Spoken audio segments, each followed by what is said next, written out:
Ernő est né en 1941 à Csöngge. Son père faisait du commerce de blé. Très jeune, Ernő a travaillé comme garde forestier. Et parmi ses collègues se trouvait le père du poète Alexandre Vörös. Ensuite, dans l'usine de wagons de Győr, il est devenu opérateur de forge. Tout au long de sa vie, Ernő a connu différents employeurs. Son professionnalisme était tel que les patrons rechignaient à le laisser partir à la retraite.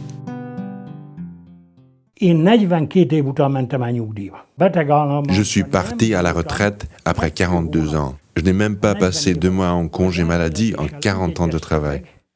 Avec la direction de l'usine, on s'était mis d'accord pour qu'il me laisse partir à la retraite à 55 ans, à condition que je donne ma parole d'honneur, que je continuerai à travailler à bas, exactement comme avant. J'étais le chef d'équipe des forgerons de la compagnie hydraulique.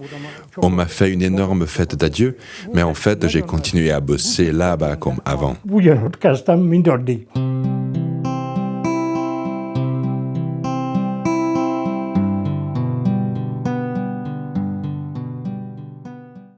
Il n'y avait aucun terrain favorable à ma maladie cardiaque, aucun.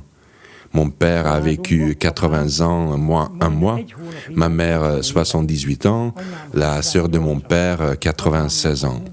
Les électriciens m'ont appelé pour me dire de remettre 3 vis sur le bouchon d'un compteur. Je suis allé dans l'atelier chercher les clés. Quand je suis revenu, j'ai poussé un collègue en lui disant « Hey, toi, repose tes fesses, repose tes fesses ». Lui, il me crie dessus « Mais qu'est-ce que tu veux avec mes fesses ?» Je ne pouvais plus parler. Je ne reconnaissais même plus ma belle-sœur. Elle m'a demandé « Mais qu'est-ce qui t'arrive? Qu'est-ce qui t'arrive ?» Je lui ai montré que je ne pouvais plus parler. 20 minutes plus tard, j'étais à l'hôpital de Dunaújváros. Je n'ai pu parler pendant 1 mois. Je ne pouvais plus marcher. Ils ont diagnostiqué que j'avais un caillot de sang de 3 mm dans le cerveau, mais à un endroit vraiment chanceux entre les 2 hémisphères où il s'est bloqué. Du coup, heureusement, il n'a pas fait de dégâts. Ensuite, j'ai eu un problème cardiaque.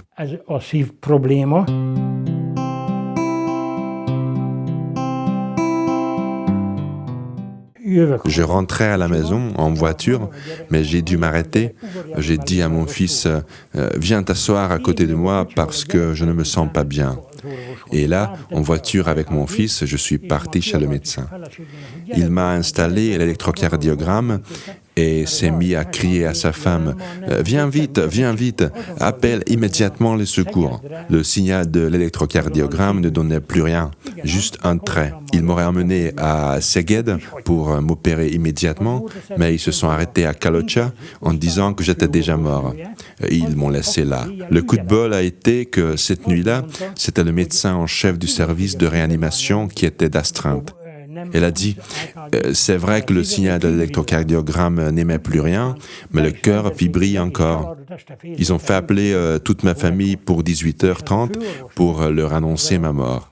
Ce médecin m'a envoyé des secousses électriques et ça m'a ramené à 18h30. Mais la nuit suivante, vers 2h30, mon cœur s'est de nouveau arrêté. Elle m'a renvoyé une secousse et ça m'a ramené de nouveau.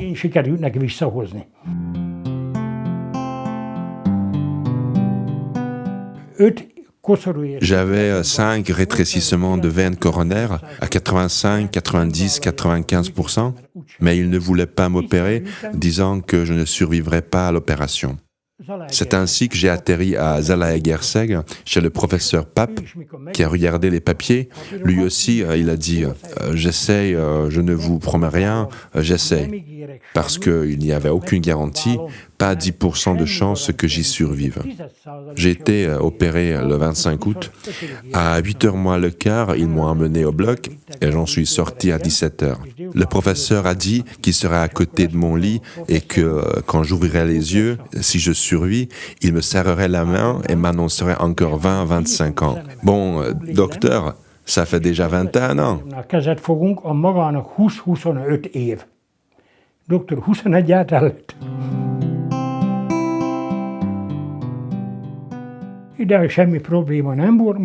Pendant un moment, il n'y a eu aucun problème. Il y a environ 4 ans, ils ont voulu me mettre un cathéter parce que les 5 veines qu'ils m'ont implantées étaient bouchées à 100%. Mais ils n'ont pas pu mettre de cathéter. Ils m'ont emmené à l'hôpital de Corani. Là-bas non plus, ils n'ont pas réussi à mettre le cathéter. Pendant ce temps, mon cœur s'est de nouveau arrêté. Ils l'ont redémarré et ensuite ils ont essayé à 4 reprises de mettre un cathéter et ils n'ont pas réussi. Ernő a obtenu une seconde chance avec l'aide des médecins, grâce à un traitement spécial au plasma sanguin. Mais un jour de mai, en raison de sa grave maladie cardiaque, les médecins lui ont annoncé qu'il n'atteindrait peut-être pas le mois d'octobre, le mois de son anniversaire, presque 6 mois plus tard. Tout ceci s'est passé 4 ans avant notre entretien avec Ernő.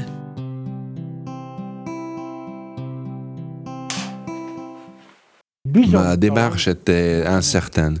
Je devais souvent m'arrêter, me retenir à quelque chose parce que j'avais des vertiges. Ma tension sanguine était variable, mon taux de glycémie, lui, était très haut, à 13 ans. Ce spray qu'on a acheté a complètement régulé ma tension sanguine. Je n'ai plus de vertige, je ne vacille plus. Mon taux de glycémie est redescendu, pas autant qu'il aurait fallu, mais bon, de 13, il est passé à 9, 10. Bref, je suis parfaitement satisfait et vu ma propre expérience, je n'hésiterai pas à le proposer à d'autres.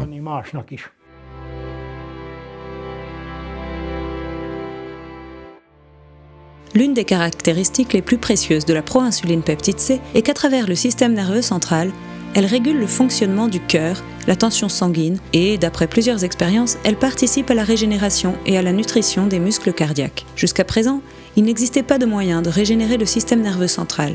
La science ignorait l'impact significatif du système nerveux central sur la régénération du cœur. La proinsuline peptide C, à l'aide du système nerveux central, peut diminuer les problèmes hormonaux liés à la vieillesse.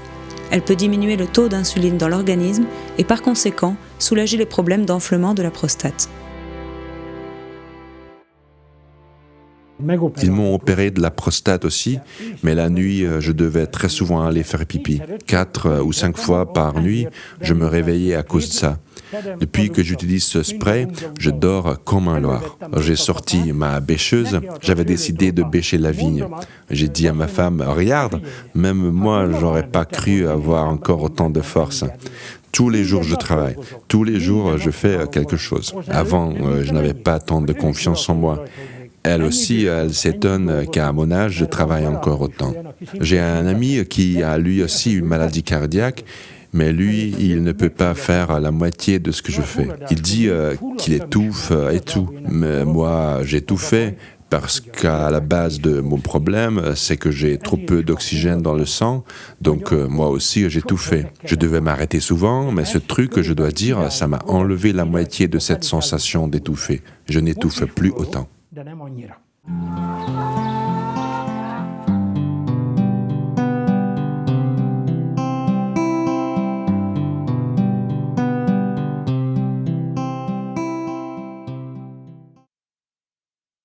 Les informations contenues dans cette vidéo n'ont pas été approuvées par l'Institut national pharmaceutique et de nutrition ou autre institut de santé. Nous n'avons pas l'intention de diagnostiquer, de traiter, de guérir ou d'anticiper des maladies. Les informations sont partagées uniquement à des fins éducatives. Nous vous prions de toujours consulter votre médecin traitant, surtout en cas de grossesse, d'allaitement, de traitement médicamenteux ou de maladies existantes.